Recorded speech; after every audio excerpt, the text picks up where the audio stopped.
Почитувани добра вечер. Како и секоја среда во 19 часот и 15, вие сте со Трета порта, емисија која за вас го пребарува интернет просторот и ви ги презентира најинтересните колумни, анализи и коментари.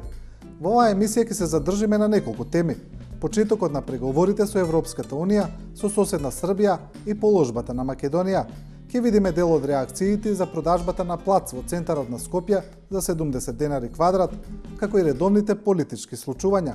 Интересен момент неделава е што во голем дел од коментарите имаше спротивставени ставови, па така оваа емисија ќе презентира динамично интелектуално боиште. Почнуваме со твитот на еврокомисарот Штефан Филе, во кој тој честита на соседна Србија за почетокот на преговорите. Но интересно во овој твит е тоа што Штефан Филе се обраќа на српски јазик.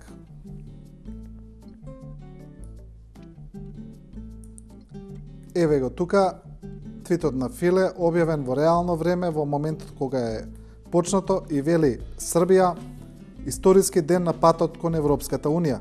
Пристапните разговори навистина почнаа. Честито. Тука продолжуваат твитовите. Па еврокомисарот Филе вели вака: поздравен напредокот во реформите и диалогот. Следува нова, макотрпна фаза. Комисијата и понатаму ќе ве поддржува. И има уште еден.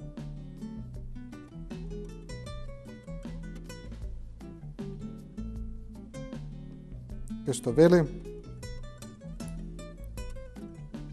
преговарачката позиција на Европската унија е јасна. Србија треба да стане земја членка. Добро е подготвена. Оно што е интересно што го приметија медиумите во земјата е што за време на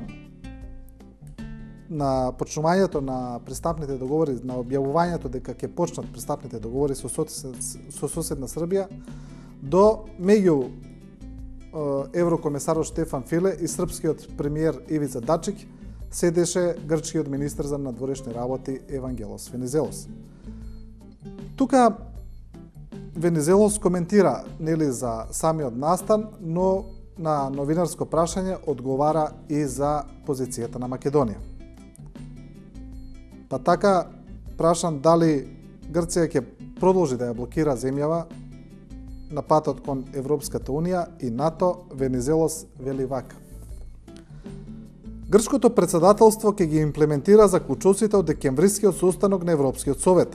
Како председавач, подготвен сум во наредните денови да ги посетам сите земји во регионот, вклучувајќи го и Скопје, без никаква разлика или дискриминација, и ќе имаме можност за дискусија меѓу председателството на Советот и владата на Македонија. Тука Венизелос и додава дека според него проблемот со евроинтеграцијата на Македонија не е името, туку неисполнувањето на копенхашките критериуми и внатрешните проблеми, што го има земјава со демократијата, владењето на правото, човековите права, како и големите отворени прашања со соседите. И сега тука имаме различни реакции од домашните новинари, аналитичари, експерти. Некои се согласуваат со овој став на Венизелос, некои не се согласуваат, а некои има што и сами повлекуваат слична паралела. Еве ќе почнеме од колумната на Бранко Тричковски, објавена во магазинот Глобус, во која тој во самиот наслов кажува вака: Ало македонци, Венизелос се во право. Тука Тричковски објаснува зошто е тоа така.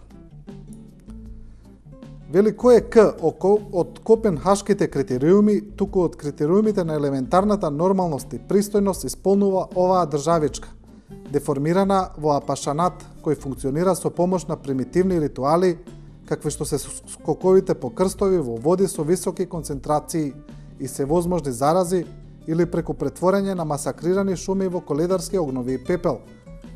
преку хистеризирано градење на цркви, параклиси и крстови или преку крадење, измислување и психотично поклонување пред измислената, присвоена и се конфронтирачка историја, и на друга страна преку денонокниот медиумски политички терор на владеачката партија и на незината програма за најстрашната можна културоцидна политика и поширока вредноста дезориентација на народот.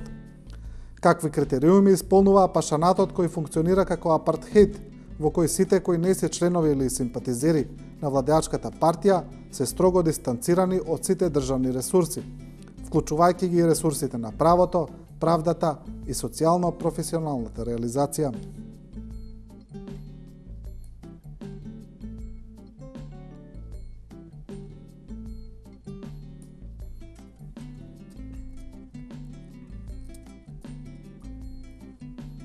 Продолжуваме со реакциите на договорот на соседна Србија. Еве коментар на моја колешка на Facebook, која вели вака: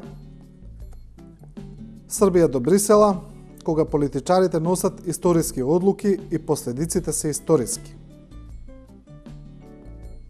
Тука сега овој коментар има различни реакции. Еве некој вели вака: може ли да ми објасни некој што подразбира под историски одлуки, историски потези, историски последици, историски чекори? Па има одговор. Договорот Белград-Приштина е многу горчлив залак што србите го голтнаа. Одлуката да се голтне е историска и нималку лесна. И еве го поврзувањето со состојбата во Македонија веднаш, вели вака: дали тоа значи дека и ние треба да голтнеме и да донесеме одлука за промена на име, јазик и идентитет? По договор со Грција скриено се подразбира целокупна промена. Јас сум против таков залак, не ни треба.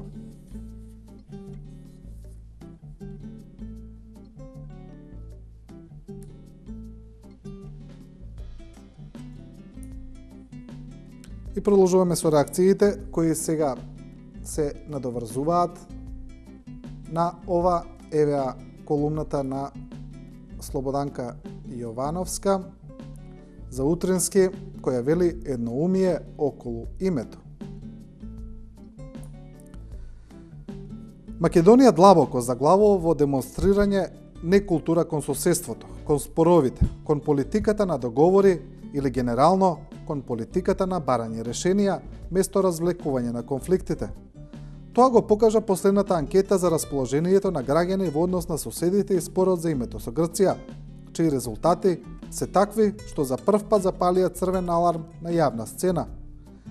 Иако целта можеби беше обратна, да се каже колку притисоците од Грција не може да не поколебаат и колку нацијата се мобилизира околу ставот дека името на државата не треба да се менува. Процентот на тие што гледаат непријатели на сите страни од Македонија и што сакаат да влезат во Европската Унија, ама да не се прави никаква остапка за тоа, е толку голем и толку едноумен што може да се нарече македонска варијанта на синдромот Северна Кореја.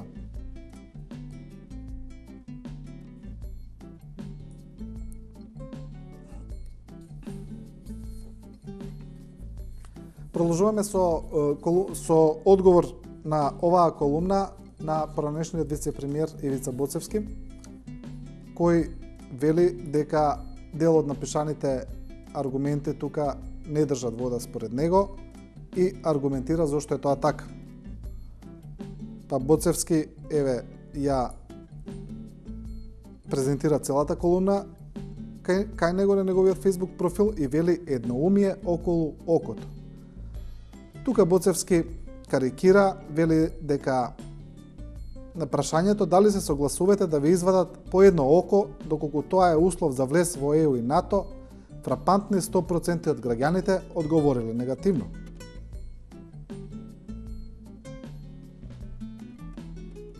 Еве дел од колумнат, од ставот на Боцевски, но кој е прилично долг, па може да се каже дека е некој вид на колумна, кој вели вака: зарем толку сме се забегале и сме се изолирале, па не препознаваме дека едно око е премала цена доколку тоа е услов за влез во ЕУ и НАТО. Државничкиот одговор, свесен за визионерското значење на Европската Унија и НАТО, интеграцијата и одговорен кон сопствените граѓани би бил дека не само што би дали едно око, туку би дали една дланка, стапало, рака, нога, а зошто не и бубрек, джигер, па и срце, кога станува збор за волку значајно прашање, трговијата со органи позитивно ќе влијае и на добрососедските односи.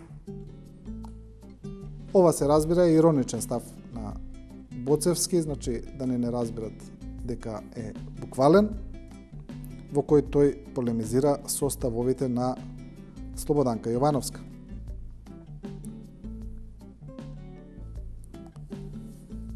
Сега се продолжуваме во оваа насока, се префрлуваме на едно друго исто така динамично поле, каде што аргументите директно ги вкрстуваат, во овој случај професорката Билјана Ванковска и Љупчо Зиков, новиот председател на Алијансата за позитивна Македонија.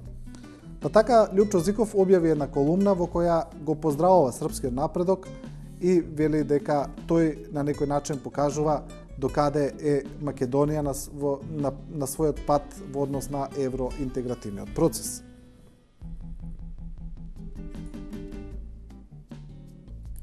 Зиков вели Србија, ЕУ и ние. Еве ја поентата на колумната. Додека српскиот премиер го опишува овој историски чин за својата земја и народ, ние во Македонија викендов и вчера, веќе втор ден, ги пребројуваме срекните меѓу нас што го фатија крстот на водици. Нотиравме дека еден штипјанец дури и го украде крстот од рацете на една срекничка, а вчера бевме обземени и несрекно анализиравме зошто владиката Тимотеј не го удостои премиерот и во Охрид не го фрли крстот. Значи сите бевме со очињата наши наивни свртени кон небото. Боже помагај! Во меѓувреме практично пројде уште една вест што нашите медиуми гласно ја одмолчаа вчера, а и денес, кога е во прашање српскиот успех, кој толку силно зборува за нашиот неуспех.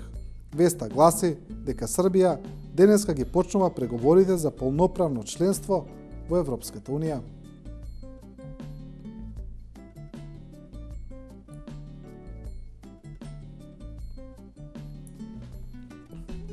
Продолжуваме со одговорот на професорката Билјана Ванковска на оваа колумна,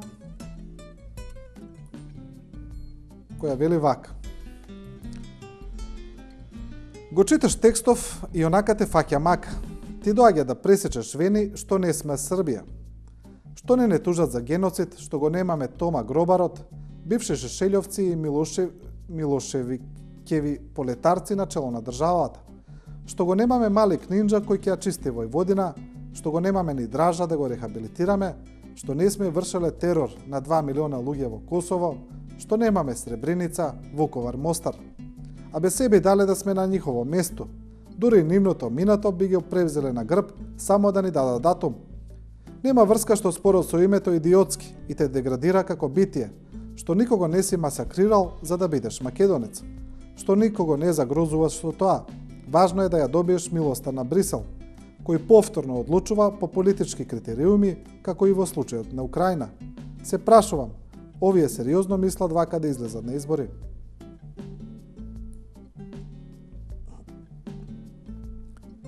И се разбира, тука веднаш доаѓа одговорот на Зиков, кој одговара директно на професорката и вели вака. Ванковска ништо не си разбрала од текстот, џабе се читала. Побрзо си мислела што да напишеш во постот и каде да ме гризнеш. Моите ставови за Србија се познати, ама проблемот е што ти од сите пишувани колумни во македонскиот печат само твоите си ги читаш. Не ја разбра суштината. Со се што се соочија српските недолжни граѓани во 23 години по распадот на СФРЈ, ова што ти редиш, а јас потполно се согласувам, денеска тие самите се пресметаа и се пресметуваат. Тоа е разликата меѓу нив и нас.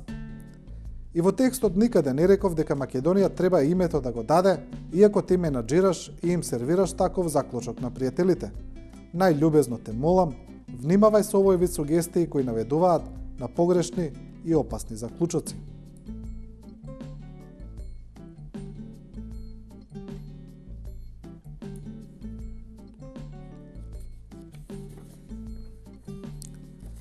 И ќе прочитаме уште една колумна посветена на проблемот со името. Таа е поврзана на некој начин со ова прашање. Еве, ќе се обидеме, но ова е најкрупно што можеме за да може да се чита целиот текст. Таа е на Ирена Радовановиќ. Вели консензус имаат 70% од граѓаните и таа тука полемизира со тврдењето, со ставот на професорот од Тетовскиот универзитет Ризван Сулејмани дека голем дел од граѓаните полека почнуваат да налекуваат на толпа, и немаат собствено граѓанско размислување. Па вели вака: над половина од населението што има идентичен став за прашањето за името, професорот од Тетовскиот универзитет Ризван Сулејмани се дрзна да го квалификува дека тоа е толпа што нема разум, или да го цитирам: тоа значи дека ние полека, но сигурно преминуваме во толпа, а прво правило дека преоѓаме во толпа е тоа што разумот се фрла во аут. Ова го изјави професор што доаѓа од универзитет кој 10 години работеше нелегално за на крајот од 2004 година да издействува да биде признаен. Поточно, албанците да го остварат своето право за кое сметаат дека им припаѓа да имаат свој државен универзитет за да учат на свој мајчин јазик.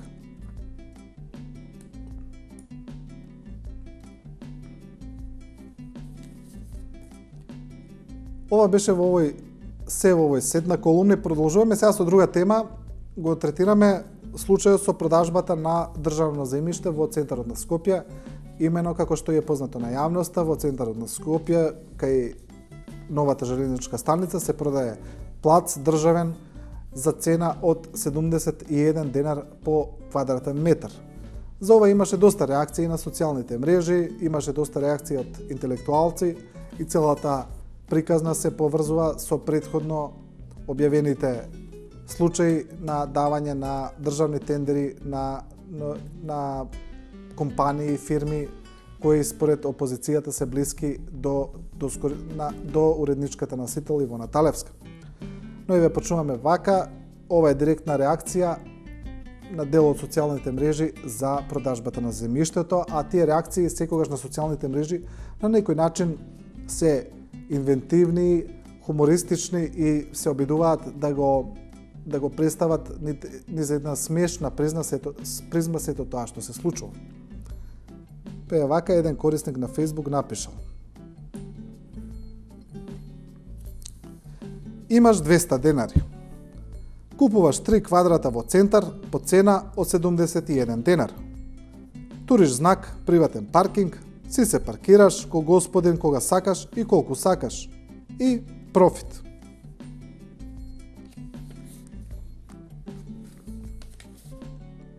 Еве сега да видиме и дел од посериозните реакции. Еве колумна, ова е редовно колумна на Ерол Ризалов, кој вели: ламјата ја голтна власта, корупцијата за 7 години се претвори во монструм. И еве дел од неговиот став. Се множат корупцијските афери за кои јавноста нема аргументиран и искрен јавен одговор. Спротивно, има арогантно однесување на одговорните и на носителите на власта, кои покажуваат се поголема нервоза и нетрпеливост кон ваквите откритија. Што мислите, ќе дознаеме лично од премиерот Груевски кој и како купи 3000 квадратни метри земја во центарот на Скопје по 1 евро? Тоа не е мала работа. По добивање на дозволите за изградба и по потребните дотерување на урбанистичките планови, тие 3000 квадрати растат во воздух без денар вложување, најмалку 10 до 20 пати повеќе и стануваат од 30.000 до 50.000 квадратни метри. И сега замислете, без да удрите ниту еден копач, нешто што сте купиле денес од државата за 3000 евра, една минута подоцна веќе вреди близу 50 милиони евра. Каков сјаен бизнис. А колку ли вреди сето тоа по изградба на комерцијални објекти во центарот на градот?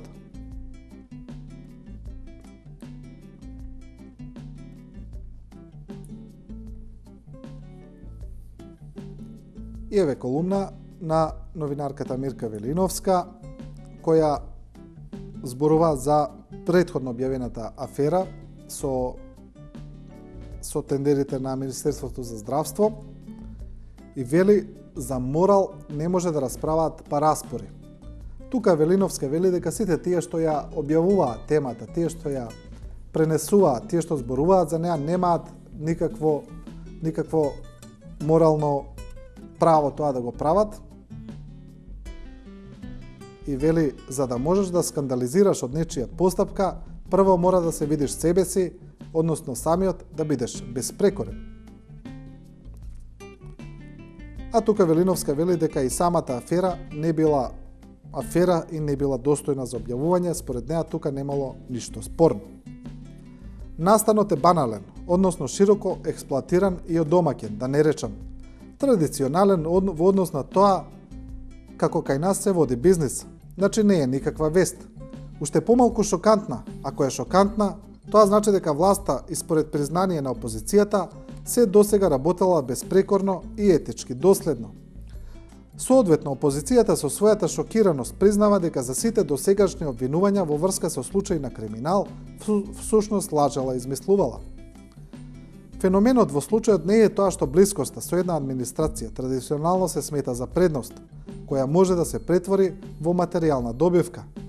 Не е ни тоа што во скандалот е вплеткана новинарка или некој член на низиното семејство.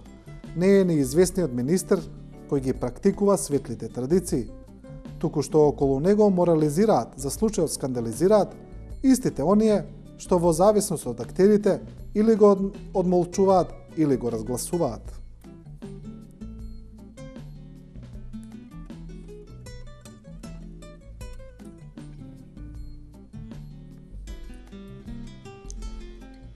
И овој сет на материјали ќе го завршиме со социјалните мрежи. Повторно имаме еден хумористичен пристап во однос на пресовите на опозицијата на кои се објавуваат аферите и вели аналитичарот Едмонд Адеми визави статусот на премиерот од вчера. Претпоставувам, денешен статус би бил Шилегов се јави.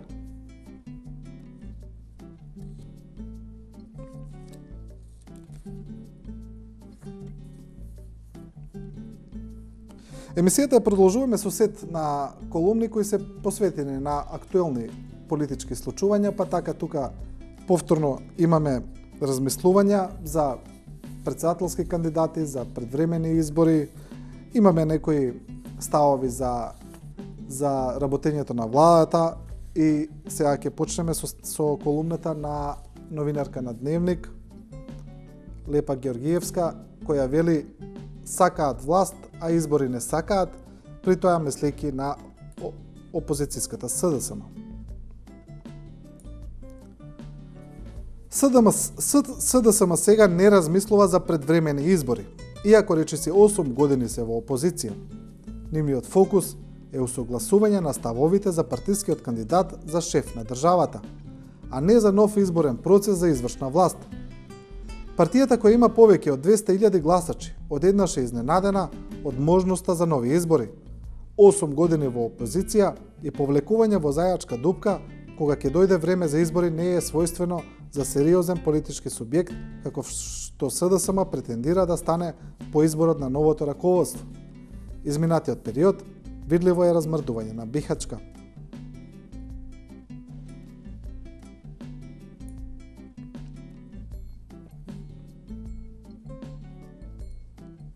И во традицијата на оваа емисија, во традицијата на интелектуалните дуели, еве веднаш одговор на професорката Мирјана Најчевска на оваа колумна која вели вака. Лепа дете му е неуко. Па сигурно дека не сакаат избори, а сакаат промена на власта. Јас сакам оваа власт да се мавне, ама ни на крај памет не ми е дека во моментов тоа може да се направи со избори.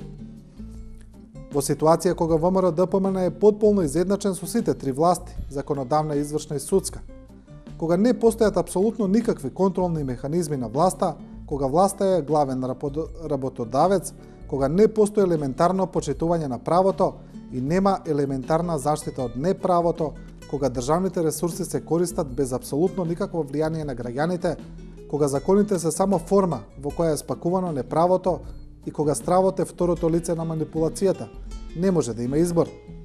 Јас лично мислам дека оваа власт го уништи последниот ангстрем на никулците на демократијата и во такви услови да се зборува за избори е жално и срамно.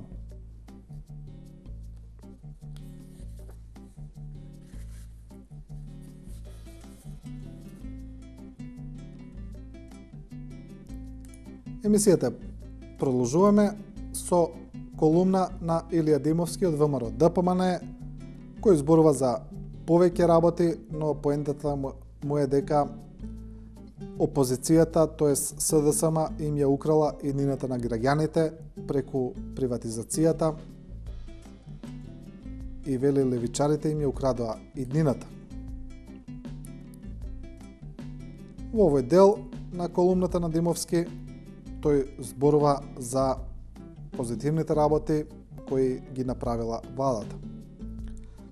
Пред неколку години Собранието на Република Македонија донесе закон со кој се помогна една голема група од така наречени стечајни работници кои останале без работа од фирми со доминантен државен капитал, а кои отишле во стечај или ликвидација до 1. јануари 2004 година.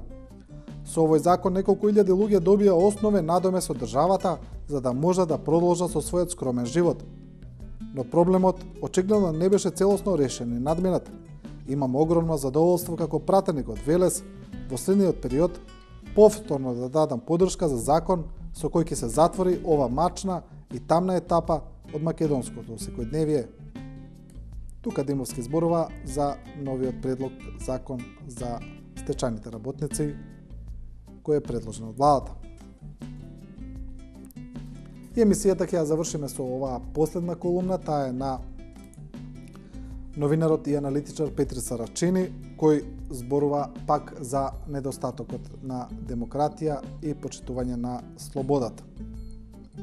Вели вака: последниве медиумски афери уште еднаш го соголија начинот на кој што во овие неколку години работи машинеријата, која има за цел да не држи во информативна темнина или барем магла, меѓусобно да не конфронтира и да профитира од тоа.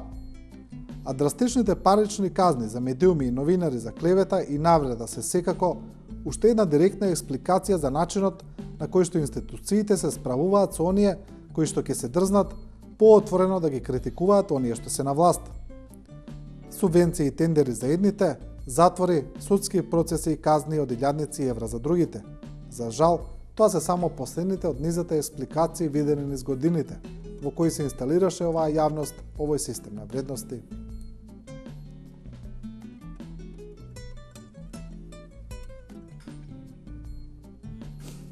Почитувани, ова беше се во оваа емисија. Трета порта следете ја секоја среда во 19 часот и 15 минути. Останете со програмата на 24 вести.